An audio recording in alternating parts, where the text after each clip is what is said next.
Hello guys, yan yung Vivo ko, Vivo Y17.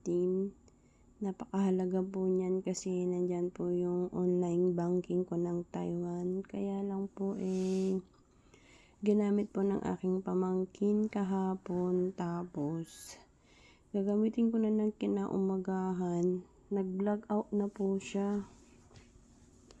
Kaya yan, hindi ko maayos-ayos or hindi ko alam kung papagawa ko na. So, nanood tayo sa YT. Yan, ginawa natin yung sinabi niya na pindutin yung una is ang napanood ko ay sa taas, yung power button sa taas. Ay, yung volume volume up, and then yung power button. Ginawa ko po yun, nag-vibrate lang siya, hindi po siya gumana. And then may napanood ulit ako, yung volume down saka yung power button pinagsabay ko. So ayun, naging okay po siya guys, kasi itong phone na to ay meron siyang kumbaga is buhay siya, kaya lang naka-black screen siya, nag-black out, hindi ko alam kung bakit.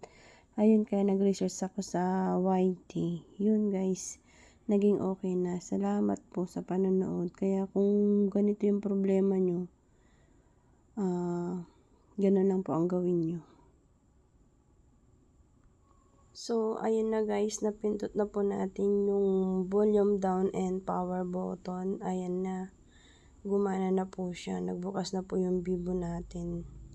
So, wait lang po natin kasi matagal po yung yung naging process niya na pag-open. Di yung dati na pag hindi nasira, saglit lang po.